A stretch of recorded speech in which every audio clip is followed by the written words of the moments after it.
Welcome back, or welcome if you're just joining us. This is the France 24 debate. We're discussing ethnic quotas in France, a country that in its constitution is supposed to be colorblind. We're talking about with Leila Legmar, municipal councillor in the Parisian working class suburb of Colombes, just back from a fact-finding mission to the U.S. on that topic. Also with us, Adrien Lenoir of French advocacy group SOS Racisme, Shirley Wiltshire, executive director of the American Association for Affirmative Action, and from Le Cat on France's Mediterranean coast, Alec Hargreaves, director of the French Institute at Florida State University. One of the interesting points is that on the France 24 debate Facebook page, a lot of you siding with Adrien on this one. A lot of people are with him. Robin from Champs-sur-Marne in France says, I believe France should maintain its current policy. Both my parents are immigrants. I don't want to be defined by my past, but by my future. I'm French and proud of it, and I don't want to be considered as something else because of my past. Francisco writes, it used to be that people's religious practices were a private matter, but culture was shared. Now all we see is religious fundamentalism of all sorts. We're desperately in need of some public secularism. And Daniel from Rehovot in Israel says, France may be officially colorblind, but practically it is equality blind. Be it all the racist laws designated solely in order to block North Africans from migrating into it, or its horrid crime of deporting EU citizens who just happen to be born as Roma. Set a positive example. Prove that the people who invented the human rights back in 1789 does still hold true to it today. Those the feeling of Daniel. And Alec Hargreaves, this touches on, I guess, one of the hot button points of all this. There seems to be a lot of suspicion on both sides of this debate because some are wondering when the president is talking about, is this going to mean more integration for those who hail from minority backgrounds into the French fabric of society to prevent another repeat of those riots we saw in the suburbs of 2005. They also fear that this is, again, a move towards more discrimination. Are they right to be suspicious?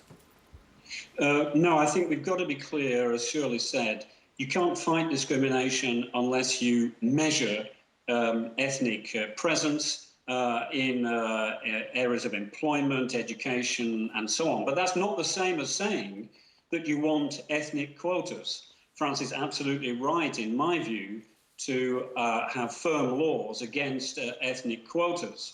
I think France is now actually legally in a very schizophrenic situation. Let me explain very briefly what I mean by that. In the past 10 years, laws have been passed in France which require all TV stations to ensure that their personnel reflects, and I quote, the diversity of the national population.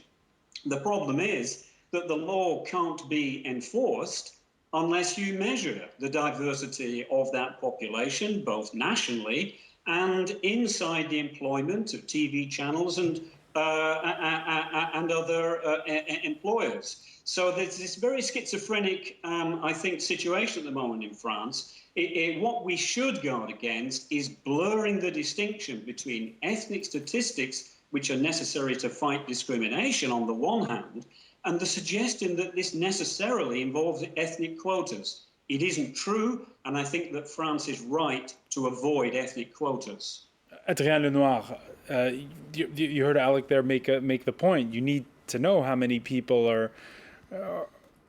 Well, to be honest, I think we already have in not ethnic categories, but we already have data to work on these questions. I'm not so sure what we need in France right now is more data, but I think it's more that we need more political will to fight against racial discrimination. I don't like this question being confined to a technical question of we have to collect data to make things possible. I really truly think that we have quite a clear view on the racial discrimination, the system of discriminations that occur today in France.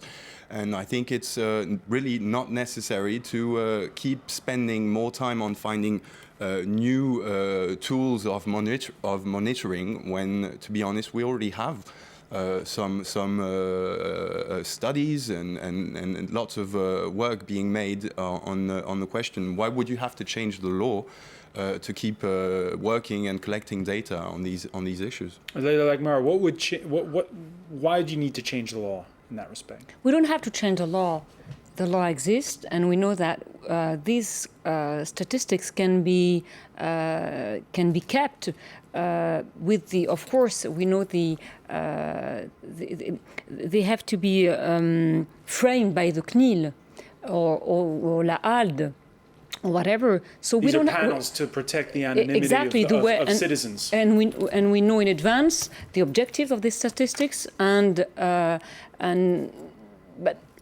we don't have to change anything. We just have to use more of these statistics to have a picture of the situation. If we want to change things, we have to evaluate. So you don't agree? You think that we do need to study the problem of course, more in detail? How can you cure a disease if you don't know exactly what the disease is? So this is exactly the same thing for minorities. But they try to do so with the type of contract that I had, without any numbers, without any statistics. So I don't think that the numbers will change the things. No, we have to know if things are getting better, or things are getting worse, if we have to emphasize one thing or another. So if we don't have a picture of the situation, nothing will change. And we have seen so far things haven't changed. So maybe, I'm not telling that the statistics are the solution, but maybe this is one of the solutions we haven't tried so far, or not a lot. We have seen that we have a lot of democracies like northern countries, the United States, Great Britain, Canada.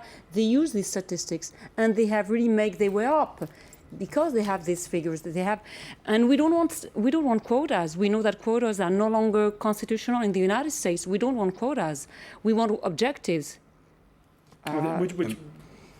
Which is used in the United States. Because maybe there's a couple confusions I'd like to talk about. First of all, it would imply changing the law, because I just want to remind that racial statistics are not allowed in France today. So what you are proposing in certain contexts they are allowed. In certain contexts they are allowed. Researchers use them. The second thing that I wanted to point out is that it seems to be that there's a misunderstanding or a confusion between measuring diversity and measuring discriminations. It's not exactly the same thing. Measuring discriminations and collecting data on discriminations is about studying the processes that are involved, is about studying how things, how the system of discrimination works. You focus on the companies that generate those discriminations. Counting diversity would be starting indeed to count who's black, who's Jewish, who's whatever, and it's a completely different thing. And I don't see how it's interesting to lock people in identity boxes to actually study the processes behind racial discriminations. And I do think that it's a lack of will and not a lack of data that makes fighting discriminations in France a problem today. You heard Shirley Wiltshire in the US there in the first part of our debate say how when a company is above a certain size, bang, there are certain rules that kick in, and you need to at least go through the process of searching for people from minority backgrounds. Do you think that France should have the same thing? Yeah, sure. I think we're not saying that in the United States everything is just wonderful, but we try to get inspired from certain practices, positive practices. We have seen that in the United States, in 50 years' time, they have made the American dream into yes we can. Something happens. There's something in the system, in the American system, that works. So we want to understand how it works. Less than 1% of members of parliament in France are from the diversity. This is just unacceptable. Whereas in the United States, the figures are much higher. So there's something that doesn't work in France, and people don't want to admit that it's not working. We all agree on the fact that things don't work very well in France, but nobody want to do anything to get things better. And I think statistics will help. I think one of the things that almost everybody seems to agree on, although we disagree on much, is there is truly an absence of political will in France to make real progress in fighting discrimination. A lot of talk about it, the HALDA, which was mentioned, set up in 2005, making slow progress, but still not really a big dent in the problem. And to come back to a point that Adrien made, I agree with Adrien about the need for political will. He's absolutely right. But it's wrong to say that ethnic statistics are designed to force people into ethnic boxes. The problem is that people who discriminate are forcing people into ethnic boxes, denying them equal opportunities, meaning that when they have the right qualifications or they still can't get a job because of the color of their skin or because of their religion. So the fact is that the forcing of people into ethnic boxes is what happens when people discriminate. That's what we need to measure in order to better fight discrimination. I want to get a quick comment from Salima here. You're in your neighborhood in Rouen, what's changed since you were a kid? What changed? That there is more people getting, what I said, good jobs, and that we have example of people who can achieve a good career. So. But is there less discrimination, you think? I think yeah, there is less because I see more diversity. Even if I go to some shops, if I enter the shops, there is more diversity in the people who work on those shops than I will say 10 years back.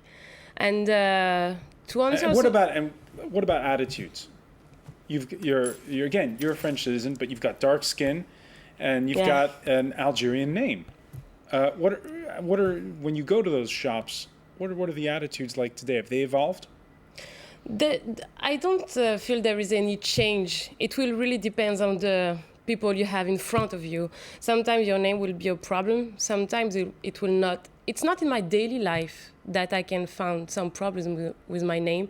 But when I start working as a journalist, sometimes my name was a problem in the very beginning.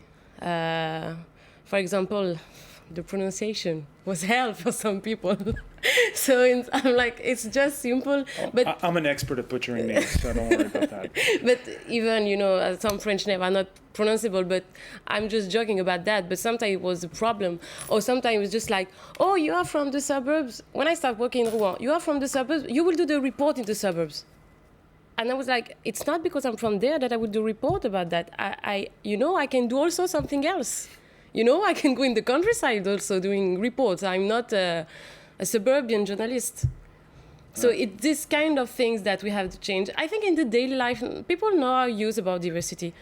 Some, if you go to buy your bread, maybe they will not give you the bread because you are Arab. Okay, you change. It's not a problem in daily life. But it's really in work that things have to change, I think.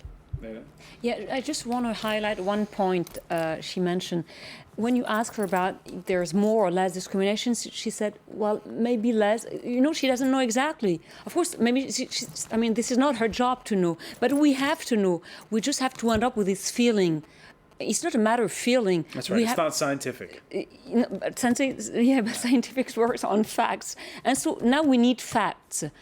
You said that we are put in boxes. This is people who keep putting people from diversity into boxes.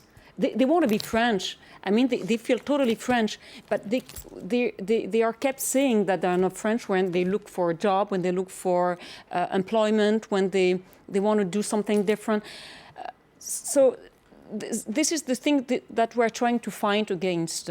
We feel French, and we have to be treated equal, because this is part of the Republican principles and the Republic.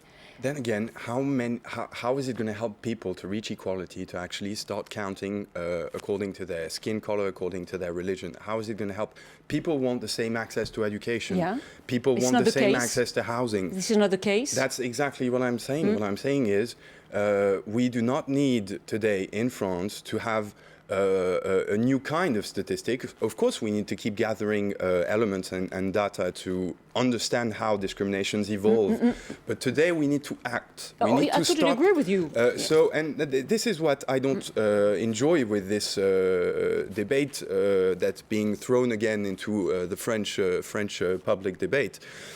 We are having a fake debate. What's more important now today is how we act and how we act with more determination to fight racial discrimination. There are 2 points before we go. First one, I wanted to talk about in the U.S. the mood over there. As long as we have with us Shirley Wiltshire, I want to show you a poll that was taken in 2009 when there was the confirmation hearings to the U.S. Supreme Court of Sonia Sotomayor. There was controversy. She'd supported a ruling that voided a New Haven, Connecticut test for firefighters where all the blacks had failed. And this poll by Quinnipiac University said abolish affirmative action, 55% yes, 36% no. Interesting to note that in the same poll, it was 55% for affirmative action when it came to the handicapped and 39% against. And I just wanted to ask your feeling very briefly, Shirley Wiltshire, on that poll. Do you get the sense as though affirmative action is sort of under attack where you are? Oh, yes. Certainly affirmative action is under attack by what we call the right wing. And we have to constantly educate people about what it is.